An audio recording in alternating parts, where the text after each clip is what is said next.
ভাঙড়কে গর্বিত করলো। তো আমরা ভাঙড়ের গর্ব বলি। আমি বীরগাথার ছবিটা এঁকেছিলাম এবং পরে স্যারদের মুখে জানতে পারলাম যে আমি ভারতীয় ড্রয়িং কম্পিটিশনের প্রথম স্থান অধিকার করেছি। আর কিছুদিনের মধ্যে সে পুরস্কার নেওয়ার জন্যে একেবারে রাষ্ট্রপতি ভবনে বা রাষ্ট্রপতির সঙ্গে সাক্ষাৎ করবেন এবং রাষ্ট্রপতির হাত থেকে পুরস্কার নেবেন। আর সেই ইমরান মোল্লা আমাদের পাশে দাঁড়িয়ে আছে, আপনারা দেখতে পাচ্ছেন। আর সেই তাকে দেখার জন্যে ভাঙড়ের একেবারে যুব নেতা বাহারুল ইসলাম তিনিও কিন্তু একেবারে তাকে ফুলের তোড়া এবং সংবর্ধনা দিয়ে গেলেন। তো কি হলো, কি বৃত্তান্ত, সব কিছু জানাবো, আপনারা দেখতে পারবেন। দেখুন, আমি ভাঙড়ের সন্তান হিসাবে আমরা গর্বিত যে আমাদের ভাঙড়ের ইমরান, ছোট্ট ইমরান, ক্লাস 9-এ পড়ে। সে ছেলেটি আজকে আমাদের ভাঙড়কে গর্বিত করলো। তো আমরা ভাঙড়ের গর্ব বলি যে একটি ক্লাস 9-এ পড়া ছেলে এবং ওর আব্বা একটি মুদিখানার দোকান চালায়। তো সেই পরিবার, সেই বাড়ি থেকে আমাদের ভাঙড় থেকে দিল্লিতে যাবে, সে রাষ্ট্রপতির হাত থেকে পুরস্কার নেবে, এটা অবশ্যই আমাদের গর্বের বিষয়। এবং তার ছবি আঁকার মাধ্যমে, যে পেন্সিল দিয়ে একটা ছবি এঁকে সে যেটা ফুটিয়ে তুলেছে, এবং ভারতবর্ষের মধ্যে এবং ভারতবর্ষের বাইরে থেকেও এই ট্যালেন্টে কম্পিটিশন করেছিল, সেই তার মধ্যে থেকেও প্রথম স্থান অধিকার করেছে। এটা আমাদের কাছে গর্বের বিষয়। তাই আমরা এখানে আমাদের সঙ্গে আমাদের ব্লকের শিক্ষা কর্মাধ্যক্ষ রহিম সাহেব, এখানে প্রাক্তন প্রধান মহসিন সহ, এবং এখানে আমাদের ভাঙড়ের যিনি দায়িত্বপ্রাপ্ত আমাদের বিধায়ক শওকত মোল্লারও আসার কথা, তিনি আসবেন।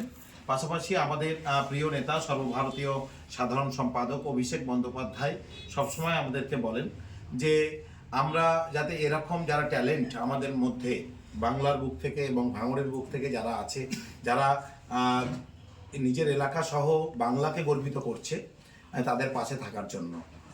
সেই কারণেই আমরা তাদের নির্দেশেই আমরা মূলত এসেছি এবং সত্যিই খুব ভালো লাগছে যে ইমরান আমাদের সকলকে গর্বিত করেছে। ভাঙড় শুধু অন্যভাবেই ভাঙড়কে দেখা হয়, কিন্তু ভাঙড়ের মধ্যে অনেক ট্যালেন্ট, ভাঙড়ের মধ্যে অনেক যোগ্যতম ছাত্রছাত্রী যারা ভবিষ্যতে ভাঙড়কে আরও অনেক দূর নিয়ে যেতে পারে, ভাঙড়ের সুনাম অর্জন করতে পারে। আমরা ভাঙড়বাসী হিসেবে গর্বিত, তাই ওকে একটু শুধু ফুল এবং একটু মিষ্টি মুখ করাতেই আমরা এসেছি। দাদা, ভাঙড়ের এই প্রথম যে রাষ্ট্রপতি পুরস্কার পেতে চলেছে, কতটা গর্বের? এটা 100% গর্বের এবং আমরা সত্যি আনন্দিত, উৎফুল্লিত। আমরা আবেগে ধরে না রাখতে পেরে নিশ্চিতভাবে তার বাড়িতে এসেছি এবং আমরা দোয়া করি, আশীর্বাদ করি যাতে ইমরান অনেক বড় হয়, অনেক পড়াশোনা করে আরও অনেক বেশি মানে প্রতিষ্ঠা লাভ করতে পারে জীবনে, এবং জীবনের চলার পথ যাতে আরও সুগম হয়। আমরা সেই কারণেই আমরা ওর দোয়া এবং আশীর্বাদ আমাদের রইল। আমরা সবসময় ওর পরিবার এবং ওদের পাশে আমরা থাকবো। দাদা, আর একটা প্রশ্ন আছে যে ভাঙড় বরাবরই নেতিবাচক খবরের শিরোনামে থাকে এবং আজকে সেটা হচ্ছে গর্বের শিরোনামে, কতটা এই আগের খারাপ বিষয়টা ঢাকতে পারবে, এই বিষয়টা যদি বলেন। দেখুন, একটা জিনিস হচ্ছে, এটাই হচ্ছে পরিবর্তন, যেটা হচ্ছে যে একটা ভাবে ভাঙড়কে মানুষ চিনেছে বিগত দিনে। তো নূতনভাবে একটা নূতন ভাঙড়, যে ভাঙড়ে একটা ট্যালেন্ট একটা ক্লাস 9-এর ছেলে চোখে আঙুল দিয়ে দেখিয়ে দিল যে ভবিষ্যতে আমাদেরকে অন্যভাবে ভাঙড়কে এগিয়ে নিয়ে যেতে হবে, আমাদের ছেলে মেয়েদেরকে অন্যভাবে তৈরি করতে হবে, তাহলে একটা জায়গায়, একটা লক্ষ্যে, একটা উদ্দেশ্যে পৌঁছাতে পারবে এবং এরাই পারবে, আগামী দিনের ছাত্র সমাজই পারবে এই ভাঙড়ের বদনামকে ঘোচাতে এবং অনেক দূর এগিয়ে যেতে। জি বাবু, তুমি কিসের জন্য পুরস্কারটা পেয়েছো?